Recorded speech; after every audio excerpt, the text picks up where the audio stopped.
प्यारे बच्चों, इस वीडियो में हम कक्षा 6 एनसीईआरटी गणित अध्याय 7 भिन्न प्रश्नावली 7.3 की प्रश्न संख्या 3, 4 व 5 को हल करेंगे। आइए प्रश्न नंबर 3 को देखिए। निम्न में से प्रत्येक में बॉक्स को सही संख्या से प्रतिस्थापित कीजिए। प्रश्न को समझिए आप। प्रश्न में कहा गया है कि बॉक्स दिए गए हैं और इन बॉक्स में सही संख्या को लिखिए।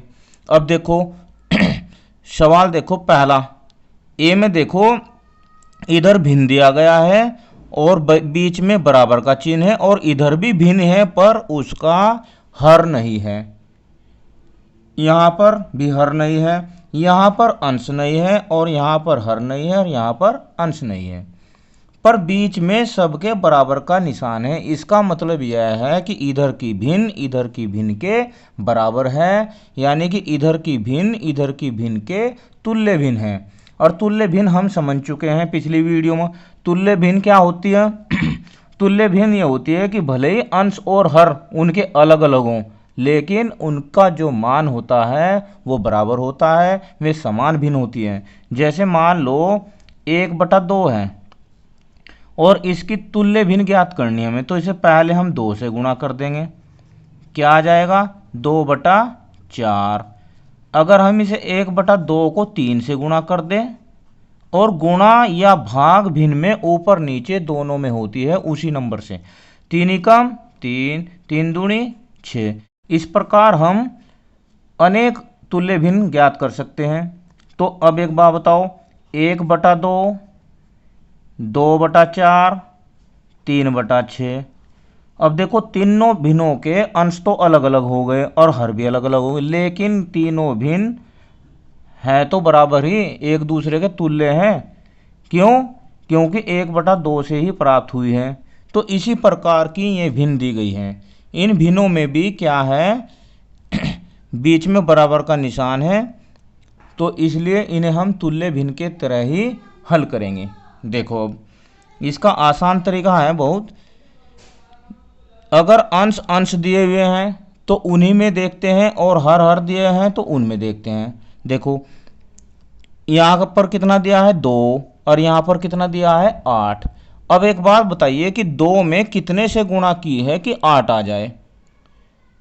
या तो ऐसे देख लो, या फिर दूसरा तरीका है कि 2 से इसमें भाग कर दो।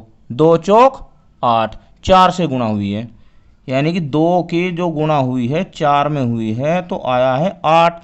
अब जब 4 से गुणा 2 में हुई है तो 7 में भी तो होगी, तो 7 में 4 से गुणा करेंगे तो 7 चौक 28, यानी इसमें आएगा 28। कितना आएगा? 28। अब 2 चौक 8 और 7 चौक 28। अब इसे देखो बी में अंश अंश दिए गए हैं, तो 5 दूनी 10, तो 8 दूनी 16। कितना आएगा भाई यहाँ पर? 8 दूनी 16 आएगा। अब इधर देखो बहुत ही आसान प्रश्न है। अब यहाँ पर अंश वाले खाने में भरना हमें, तो हर दिए गए हैं ना, तो हर में देख लो 5 चौक 20, 4 से गुणा हुई है, कितने से हुई है? 4 से, तो 3 चौक 12, 3 में भी 4 से गुणा कर दो। ठीक है। अभी डी में देखो यहाँ पर 45 है, यहाँ पर 15 है, अंश दोनों दिए गए हैं, तो दोनों में देखते हैं। 15 से 45 को भाग करो, 15 तिया 45। इसका मतलब क्या है कि 15 में 3 से गुणा हुई है 45। ठीक है। अब यहाँ तो आ गया 15 तिया 45। यहाँ पर कौन सी संख्या है जो 60 हो जाए गुणा करके? तो कितनी संख्या होगी यहाँ पर? देखो यहाँ पर होगी 20, 20 गुणा 3, 20 तिया 60। इसका मतलब यहाँ पर कितनी है? 20 है। देखो 15 तिया 45 और 20 तिया 60। ई में देखो अब यहाँ पर 18, यहाँ पर बॉक्स, और यहाँ पर 4 और यहाँ पर 24, तो 4 छक 24। इसका मतलब 4 में गुणा 6 की हुई है, जब भी तो 24 आया है। अब 18 में, यानी कि 18 यहाँ पर क्या आना चाहिए? देखो 6 4 छक 24 और 3 छंग 18, यहाँ पर कितना आना चाहिए 3। देखो 3 गुणा 6 बराबर 18। तो 4 छक 24 और 3 छंग 18। बहुत ही आसान है। इसके बाद प्रश्न नंबर 4 को हल करते हैं। प्रश्न नंबर 4, 3/5 के तुल्य वह भिन्न ज्ञात कीजिए जिसका ए में दिया है हर 20 है, बी में अंश 9 है, हर 30 है और अंश 27 है। क्या समझे बच्चों? हमें इसमें 3/5 की वह तुल्य भिन्न ज्ञात करनी है जिनके अंश और हर ये संख्याएं हों। चलो देखो कितना आसान प्रश्न है, अभी हल करते हैं हम। देखो ए को हल करते हैं। ए में क्या कहा है? हर 20 है। 3/5 की तुल्य भिन्न जिसका हर कितना है? 20 है। अब देखो कैसे करते हैं। 3/5 हर कितना है? 20। कितना है बच्चों? 20। अब देखो 5 से 20 को भाग दो, यानी कि 5 में कितने से गुणा करे कि 20 आ जाए। तो 5 चौक 20, 4 से कर दो। अब जब 4 से नीचे होगी तो ऊपर भी 4 से ही होगी। तो 3 चौक 12। कितना आ गया आंसर? आंसर आ गया 12/20। ठीक है। अब बी को देखो, बहुत ही आसान प्रश्न है। बी में कहा है अंश 9 है। ठीक, 3/5 की तुल्य भिन्न जिसका अंश कितना है? 9 है। अंश 9 है। देखो 3/5 अंश कितना कहा उसने? 9।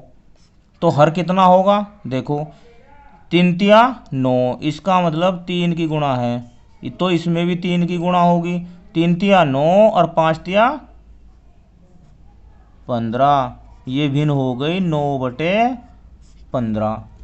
कैसे लग रहे हैं सवाल? अगर समझ में आ रहे हैं तो एक लाइक तो ज़रूर करना बच्चों। सी में देखो कितना कहा है? हर 30 हो। इसे मैं डायरेक्ट कर देता हूँ। 3/5 हर कितना हो? 30। अब देखो 5 से 30 को भाग दो। 5 छंग 30। कितना? 5 छंग 30, यानी कि 5 की गुणा 6 में। अब जब नीचे 6 में करी तो ऊपर भी 6 में। तो 6 तिया 18 और 6 पंजे 30। 18/30 ये इसका आंसर हो जाएगा। अब डी जल्दी जल्दी अपने आप ही करके दिखाओ मुझे मेरे साथ। डी में कहा है अंश कितना होना चाहिए? 27। तो 3/5 बराबर अंश होना चाहिए 27। ठीक। अब देखो क्या करेंगे हम बताओ जल्दी। देखो 3 का पहाड़ा 27 में पढ़ो तो 3 नम 27। तो 9 की गुणा है। अब जब 9 की गुणा ऊपर है तो नीचे भी 9 की होगी। तो 5 नम 45। 27/45 ये इसका आंसर हो जाएगा। इसके बाद प्रश्न नंबर 5 को हल करते हैं। प्रश्न नंबर 5, 36/48 के तुल्य वह भिन्न ज्ञात कीजिए जिसका ए में दिया है अंश 9 है और बी में दिया है हर 4 है। सेम टू सेम पहले वाला ही प्रश्न है, बस थोड़ा सा फर्क है। फर्क क्या है कि उसमें अंश और हर इतनी बड़ी संख्याएं नहीं थी, इसमें अंश और हर बड़ी बड़ी संख्याएं हैं। तो इन्हें सरल करके ये दोनों आ जाएंगे। देखो ए में क्या दिया है?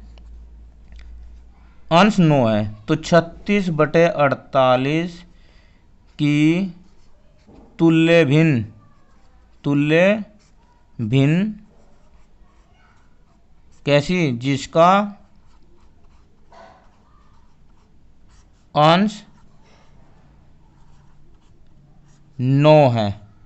कितना है? 9 है। देखो 36/48 और बराबर क्या है? अंश आना चाहिए 9। कितना आना चाहिए 9। अब देखो उसमें हम क्या कर रहे थे कि इधर कम संख्या थी इधर ज़्यादा थी, तो इससे हम इसे भाग कर रहे थे। इसमें क्या करना हमें, इससे इसे भाग दो।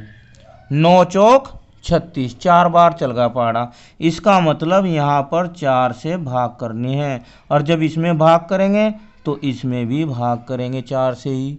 आई बात समझ में। उसमें क्या कर रहे थे हम, उसमें गुणा कर रहे थे। तो 4 नम 36, 9 आ गया। और 4 की जब 48 में भाग देंगे तो 4 ही कम 4 और 4 दूनी 8, 9/12 इसका आंसर आ जाएगा। बी में देखो, बी में आपको बिल्कुल क्लियर हो जाएगा। 36/48 की तुल्य भिन्न जिसका हर, इसमें क्या दिया है, हर 4 है। देखो अब 36/48 इसका तो अंश था और इसका क्या है, हर कितना है 4। अब देखो यहाँ पर 4 आ गया। अब 4 से इसे जब भाग देंगे 48 को, 4 ही कम 4, 8, 4 दूनी 8, कितना आया 12। इसका मतलब इसे 12 से भाग किया हुआ है। तो जब 12 से इसे भाग किया तो 12 से अंश को भी भाग होगा। अब 12 तिया 36 और 12 चौक 48, 3/4 इसका आंसर हो जाएगा। वीडियो कैसी लगी मुझे कमेंट में बताना। अगर वीडियो अच्छी लगी तो लाइक करना और अपने दोस्तों को शेयर ज़रूर करना। धन्यवाद। आपका दिन शुभ हो।